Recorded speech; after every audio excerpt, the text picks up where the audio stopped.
Mamyong dan Gaan sedang duduk bersama di suatu toko. Hei, terima kasih untuk yang kemarin. Untuk apa? Karena kau mau mengambilnya. Ah, aku mengambilnya karena kau bilang tidak mau memakannya. Kemudian Gaan melihat kepala desa Hyunsop dan Suko lewat. Halo kepala desa, sapa Gaan. Hai Gaan, jawab kepala desa sambil mengangguk dengan Mamyong.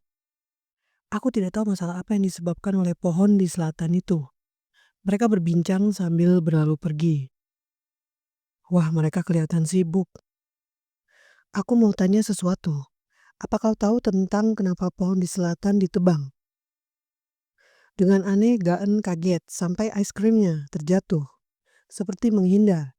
Dia lalu mengatakan sudah waktunya dia membawakan camilan untuk ayahnya. Lalu pamit.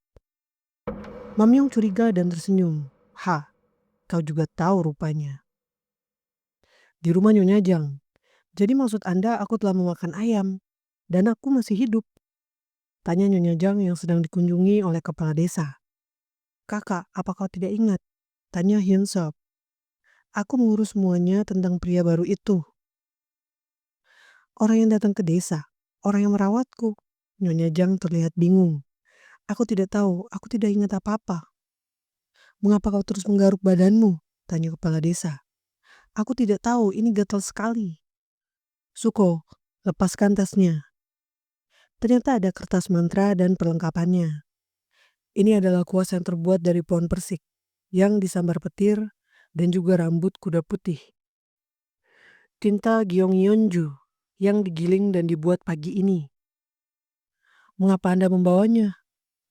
Apa kau tidak tahu? Kau telah menerima pembalasan. Apa yang Anda bicarakan? Kau sudah menerima pembalasan dan sekarang kau mudah dirasuki hantu. Yang kau lihat terakhir kali itu bukanlah songsik.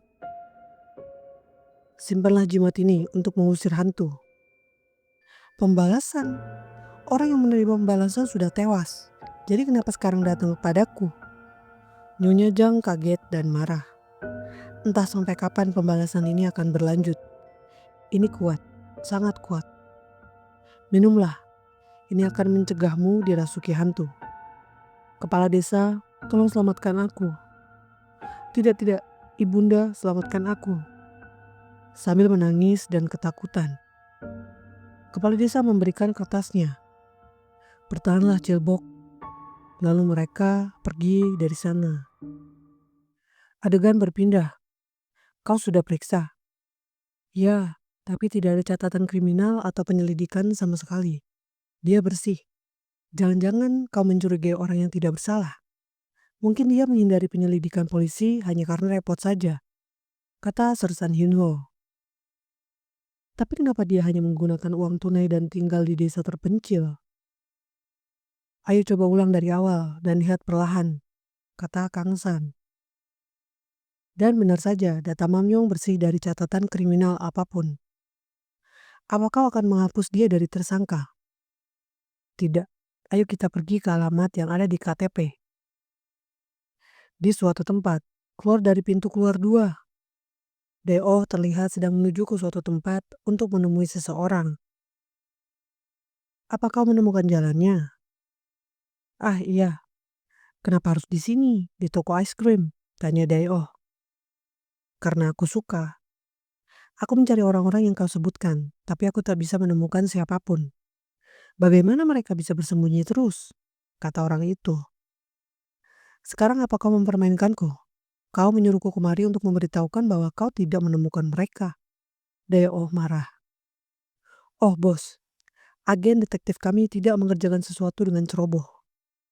Lalu dia memberikan sesuatu. Berdasarkan foto yang kau kirim, kami menemukan seseorang. Salah satu dari mereka memiliki seorang anak. Mungkin di antara mereka yang memiliki anak, ada orang yang kau cari. Bagaimana? Aku akan mengurus bayarannya. Kirim alamat dan fotonya ke nomorku. Di suatu apartemen. Hyung, kau tidak berpikir untuk masuk kan? Hyunho meyakinkan. Bagaimana jika ada orang lain yang tinggal di sini karena mereka tidak memperbarui tempat ini? Dan yang terpenting, ini ilegal. Jika kau diam saja, ini adalah kejahatan yang sempurna. Jawab Kang San. Lagi pula ini dikunci, bagaimana kau bisa masuk? Kau tidak berpikir merusaknya kan? Lalu Kang San membuka pintunya dengan password. Bagaimana kau tahu passwordnya? Aku hanya menggunakan tanggal ulang tahunnya. Lalu mereka masuk. Kita dalam masalah. Di dalam apartemen, ini semua rapi. Sementara Hyun Ho terus gelisah karena merasa ini tidak benar. Tidak ada surat perintah. Kenapa? Kita kan masuk pakai password. Tetap saja. Mari kita lihat sebentar saja dan pergi. Ruangannya kecil. 10 menit kemudian mereka menemukan beberapa foto. Ini semua cukup banyak. Orang ini ternyata adalah siswa akademi polisi. Dia pemuda yang cerdas. Dia masuk sebagai bintara. Apa? Bintara? Dia bertugas sebagai bintara di UDT. Sangat sulit untuk menjadi bintara di USDT. Dia berarti seorang pemuda yang luar biasa. Tapi dia tak ingin jadi polisi. Kenapa? Sia-sia sekali.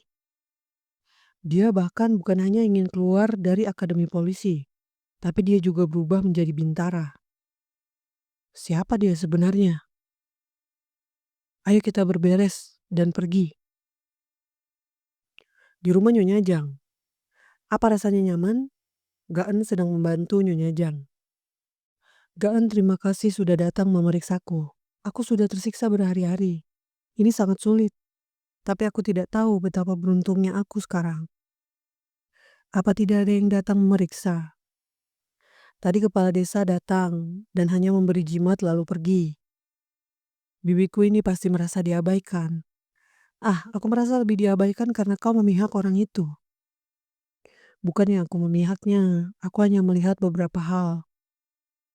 Benar, saat itu aku dirasuki roh dan tidak bisa membedakan mana salah dan benar. Gaanku bahkan disiksa oleh orang tua itu kan. Tak apa-apa Bibi, itu bukan luka yang serius dan ibunda melindungiku dengan baik. Hei Gaan, apa kau tertarik padanya? Gaan tersipu sambil menjawab.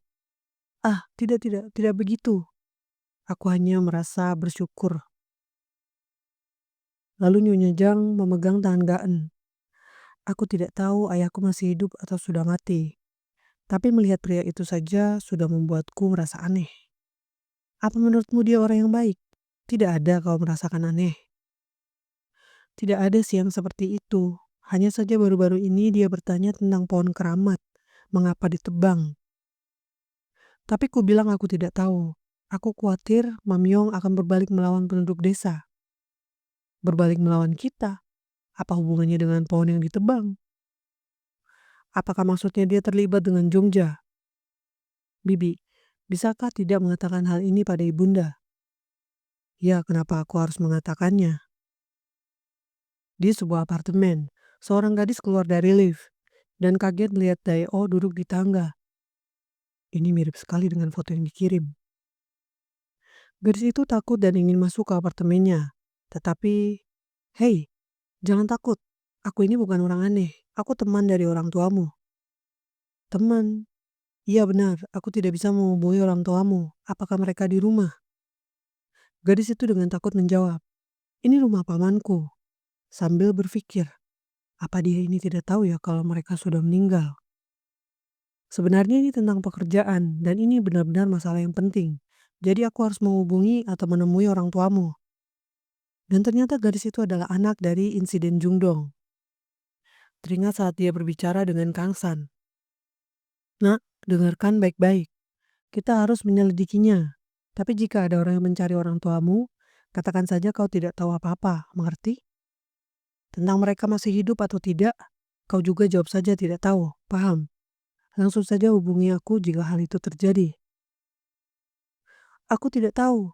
Dae-oh dengan kesal mencengkeram gadis itu. Jangan berbohong. Katakan di mana orang tuamu. Aku benar-benar tidak tahu. Sudah kubilang ini penting. Aku harus menemui orang tuamu. Untungnya ada seorang penghuni keluar. Hei, apa kau pikir tinggal di apartemen ini sendirian? Momen bagus ini lalu dimanfaatkan oleh gadis itu. Tolong aku. Dae-oh berlari pergi. Hei, apa yang sebenarnya terjadi nak? Apa kau baik-baik saja? Gadis itu menangis dan ketakutan dan berpikir akan melaporkan hal ini. berpindah pada Kang San. "Siapa itu?" "Ini putri korban dari Jungdong."